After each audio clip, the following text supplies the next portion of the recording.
Alrighty there, folks. Welcome back to another React. Curious what you guys think about this one. Counter-Strike fans know it kind of well if it's going to be a thing of the future. That being six-man rosters apparently making their way into Valorant. Will it be viable? Will it be acceptable? A lot of pro players out there giving their responses so far as, of course, the variety of agents and maps only growing with this game. Does it make more sense to sign a six-man as to just fire a fifth man and replace him with someone new? It was actually Sentinels member Sick giving comment about this, which is why we're reacting. As he said, not a fan of six-man rosters, feel like it just creates unnecessary pressure on players to perform. Even if nobody wants to admit it, everyone is fighting for a spot on the team. Aside from that, it can easily make the team lose direction and how they want to approach the game. All of this surrounding the recent rumors of TSM also expanding to a six-man roster, bringing in Brax, formerly of T1. Maybe Hazed will be a part of the bench, but on that rotation to which they can maybe specialize in maps or maybe agents. As of right now, there's no penalty for doing that in the game.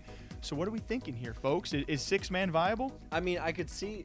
Oh, what's that? I could see why a player who is already on a roster would not want six-man rosters, right? And the way he's explaining it just seems like he's just explaining kind of the way capitalism works. Of like, well, when you have competition, there's more pressure. And so if you add a six-man, maybe people will play better, you know? Like if you're playing for your spot, then sometimes you play like the level up. Yeah, for sure. Pete, what do you think?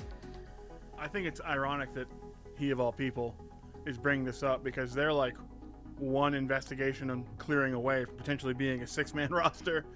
If everything falls according to their plans. If everything falls according to your perfect plan, and yes, that is ironic coming from Sick because Sentinels, in case you guys somehow missed it, Tens is actually playing for your team right now, expected to re-sign that loan and keep on playing as Sinatra investigations are ongoing. Pete's perfect plan is Sentinels having Sinatra and Tens on the roster. My perfect plan, assuming that Sinatra's not some kind of sex criminal. Okay, if he's some kind of sex criminal, then that's not my perfect plan. I'm glad you just don't hold back with saying these things. Investigations ongoing. We'll see what happens from that. But yes, to mention other teams out there besides, T1 with ANS might be experimenting with that roster, TSM, and then you bring in TSM, their female roster with the Lunar Cat situation. It might have helped to have a six-woman roster on that. Heretics with Nisao, given his recent personal and family issues, a six-man roster becomes very viable. And also to compare quickly to CSGO, where you have an RMR system, which oftentimes if you sub in, is just hurting your chances at making a major.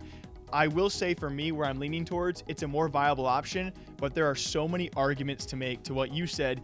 Competition can make you better, but competition can also make you bitter towards your teammates who all of a sudden like, oh, Hazed is in this map, like the guy takes all my freaking screen time. I definitely see both sides of the argument. True, but did you play high school sports? Like when you're... Why'd you say it like that? I mean, I don't know if you played Do I look sports, like I played not really, high school sports? I would not spread your legs in those shorts any further. Do I look like... So it just seems like, I mean, I remember I played soccer back in the day, and it was like, hey, sure you did. I better play like... Yeah, that's a big cap. I better... Okay. I better play better than anyone else because I want to be starting. I want to play the whole game. I don't want to like miss out on He wants that whole plate the orange tournament slices. or Just for anything him. like that.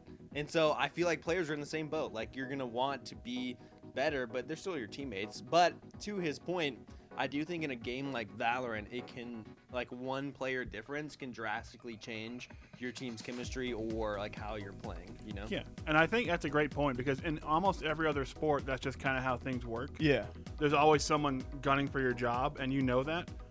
But it seems weird that like esports sort of wants to isolate itself from that model because that's just sort of the sports model in general.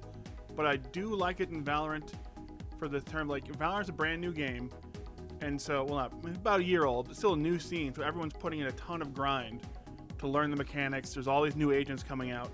It's not like CSGO where unless there's like a gun balance change, Yeah. you're going to still grind. Yeah, you're specialized. But in Valorant, you've really got to grind constantly to keep on top of the meta.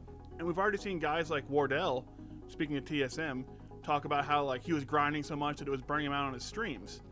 And so as a way to combat burnout and just have like that six-man to sub in, I think overall it will be good for the players. I just think it's going to be a hard sell to the people currently on rosters because they're going to, like Hunter was saying, they're always going to be thinking, this dude's gunning for my job.